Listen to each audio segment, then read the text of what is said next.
Richie, we'll look ahead to the game on Friday against Stockport properly in a moment, but I sort of have to start by asking about the latest arrival. Although he's not a new face, Ibu Adams is back with the club. Yeah, it's like the worst kept secret, isn't it, really? Albeit, not as straightforward as some people may would imagine. But all pleased to have him on board, and certainly one of the longest running sagas that I've been involved with. And obviously it just shows that things are a little bit more complicated. The game's becoming a bit more complicated, but we've got there in the end.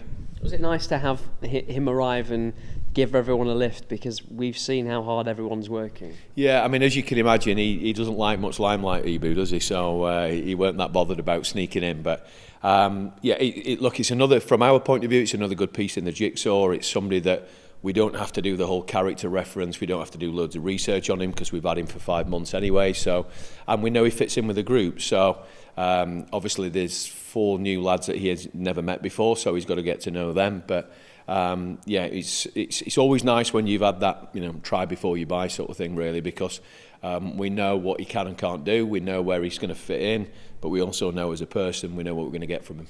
This week is about building up to the new season, and in particular the game on Friday. Give us your reflections on the camp so far. Worked extremely hard in really, really tough conditions. I'm sure I keep getting loads of messages from people back home about the weather, and so apologies for moaning about it being too hot, but it has been pretty brutal for them, really. It definitely adds an extra 15-20% onto the work ethic of the sessions. You'd be thinking, look, we could probably do this for another half an hour if we were back in England, but you genuinely can't. So it worked really hard. They've not moaned, they've just got on with it. There was a bit of fatigue last night, in fairness, so hence a slightly easier day today, but we'll start ramping it back up again tomorrow with a double session, and then into the game on Friday, and then obviously our last session's on Saturday before we come home. A bit of a break today, and some of the boys, yourself included, are off to play golf in a moment, but this is all part of the week and of building the group together. Yeah, especially like you say with new players, that's important. So I think Aussie's walking around with a couple of lads obviously who have been here for a while, so it's a good opportunity for them to get to know him. Downtime for the lads who don't play, and obviously they will be using buggies, so it's not just walking, but it is, Kenzo's playing as well, so a good opportunity for him to get to know whoever he's playing with, and a little bit of a competition. And as we all know, they're competitive people, so any kind of competition always goes down well.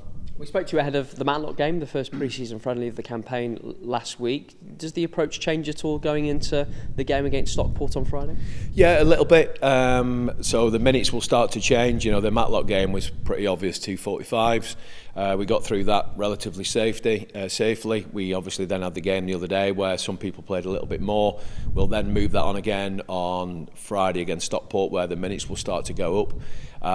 And people will start playing with different partners in terms of whether it's the front three or whether it's in midfield or the wing backs or whatever it is. So while we're here, we can do as much experimenting as we want, and obviously trying to get messages over. We did a meeting today about some in possession stuff, which we'll take into tomorrow's training session. Hopefully then that will then start integrating into the game on Friday. We'll then reevaluate that and then know roughly what we need to work on when we get home. I know you always want to win, but you sort of alluded to the things you're working on there. Is the process the more important thing in these matches? Yeah, 100%. And in fairness, look, winning's a habit, and it's a good habit, and obviously it's a habit we want to get into. It was a habit we had last year. But generally at this precise moment, it doesn't really make any difference. It's about minutes, it's about the fact that they're playing with fatigue in the legs. We're experimenting on a few things, but also trying to just whatever it is that we've worked on in training, then we can actually have a look as it worked, reevaluate it, and then tweak the sessions after that. So at this precise moment, generally, you could take the goals out of it, you could take the score out of it. It's the physical bit and the tactical bit that we're starting to look at.